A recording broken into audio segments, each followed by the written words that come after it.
Assalamualaikum warahmatullahi wabarakatuh. Waalaikumsalam warahmatullahi wabarakatuh. Alhamdulillah, alhamdulillah.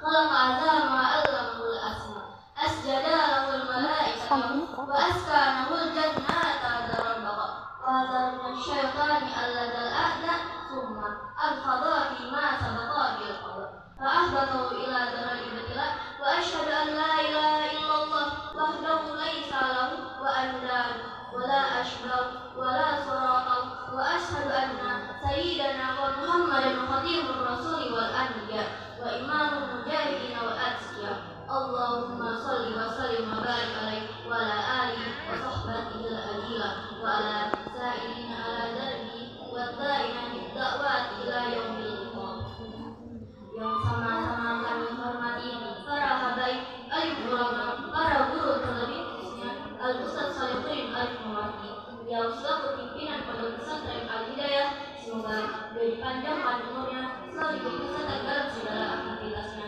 yang selalu diberi kesabaran dan keikhlasan dalam mimpi dan mengajar kita semua.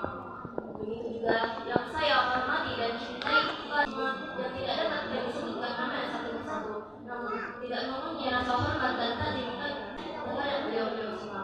Semoga Allah sehatkan dan panjangkan untuk beliau-beliau semua dan selalu dalam naungan rahmat Allah Subhanahu wa taala. Amin. Kesempatan kali ini Allah Subhanahu wa taala berangkat langkah kita dan mengumpulkan kita pada suatu majelis yang penuh dengan keberkahan, penuh dengan kebahagiaan.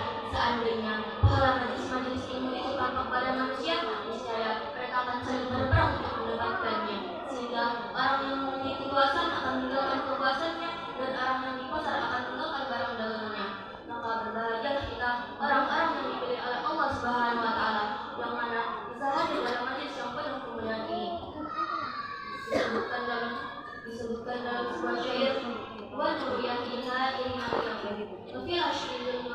salina lillahi. Dialah Nabi sallallahu alaihi wasallam berikan cahaya yang memberi petunjuk orang-orang yang menimbang di padang mahsyar, dunia sebagai pemberi naungan. Kalau kami lakukan ini, hujan radial mata. Biha Allah dengan bikin sama sampailah kepadanya hikmah tanpa perantara apapun. Dengan hikmah itu hujanlah hamid dengan rahmat di segala penjuru barat dan timur. Berkata sebagian ulama, seandainya para sahabat Nabi diberi pilihan antara surga dan persahabatan mereka dengan baginda Nabi Muhammad SAW, niscaya mereka akan memilih persahabatan mereka dengan Nabi Muhammad. Ini menunjukkan bahwasannya betapa besarnya kecintaan para sahabat pada baginda Nabi Muhammad SAW. Imam Al-Fadi yang Al-Yasu'i pernah berkata, ketahuilah bahwa barang siapa yang mencintai sesuatu, maka ia akan mengatakannya dan berusaha mengadanya. Kalau tidak demikian, maka dia tidak akan benar dalam kecintaannya dan hanya mengaku tanpa bukti yang nyata. Maka ambil semua jamaahnya, jangan fokus jamaahnya, semua jamaahnya diambil ya. Tanda cinta tersebut adalah dengan keadaannya beliau mengamalkan senang-senangnya dan musik diri dengan akal sahabatnya. Maka tidaklah merugi orang-orang yang berkumpul untuk mengenang kehadiran Nabi, belajar daripada akhlak keseharian yang dilakukan dalam masa hidup beliau, dan akhirnya dia termasuk orang-orang yang berjalan jalan. Berkata Al-Hadid bin Hafiz, wa mattaqi al-nabiyyah ila al-qamar. Siapa yang mengikuti jejak Nabi Muhammad SAW, maka ia akan tinggi kedudukannya. Beliaulah orang yang pernah minta pada Allah Subhanahu wa taala untuk mewakili sama umatnya ketika hisab amal-amal mereka, sehingga Allah berkata kepadanya, mengapa kau meminta itu wahai Muhammad? Maka baginda Nabi SAW menjawab, aku tidak akan rela dari salah satu ada dari umatku yang memberikan umat terdahulu, kalau tidak dapat mempertanggungjawabkan apa-apa yang telah dilakukan selanjutnya. Coba dengan tanya-tanyakan kepada hati kita, Nabi SAW sudah berkorban untuk umatnya, jiwa dan raga beliau. Lalu apa yang telah kita korbankan dan perjuangkan dalam rangka malu kita kepada Nabi? Sudahkah kita mengamalkan sunnah-sunnahnya? Sudahkah kita cinta kepada zuriat keturunan beliau? Dan sudahkah kita tunduk pada para ulama sebagai penyambung lidah baginda Nabi SAW? Hadirin rahimahumullah. Coba kita lihat Abu Lahab saat dikabarkan Syaibah berperang bilang perempuannya bahwa ponakannya lahir. Gembira luar biasa Abu Lahab sampai Abu Lahab menegaskan Syaibah perempuannya.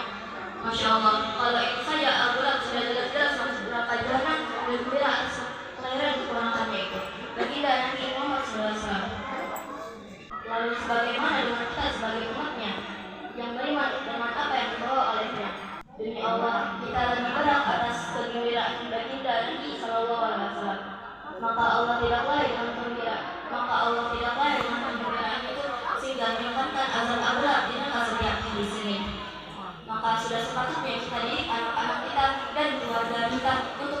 mencintai Nabi dan keluarganya. Dan ini sebagaimana disebutkan dalam sebuah hadis beliau. Ibu Allah dan salah seikhlas tilawatil Quran wa bi nabiyakum wa ahli baiti nabiyakum. Didiklah anak-anak kalian untuk mencintai Al-Quran, untuk mencintai Nabi kalian, untuk mencintai keluarga Nabi Sallallahu Alaihi Wasallam. Semoga berkat rangka mahabbahnya kita kepada baginda Nabi Sallallahu Alaihi Wasallam kita mendapatkan syafaatul ujma ya Allah. Amin amin ya rabbal alamin. Allahumma inni as'aluka hubbaka wa hubba man yuhibbuka. Ya Allah, aku minta kepadamu rasa cinta kepada dirimu, rasa cinta kepada orang yang cinta kepadamu. Saya mohon maaf atas kesalahan yang saya sampaikan karena dalam fase ini saya masih saya akan belajar banyak salahnya, banyak ilmunya. Yang baik semata-mata datangnya dari Allah Subhanahu wa taala dan yang kurang itu adalah datang dari saya pribadi. Wabillahi taufiq wal hidayah. Assalamualaikum warahmatullahi wabarakatuh. Waalaikumsalam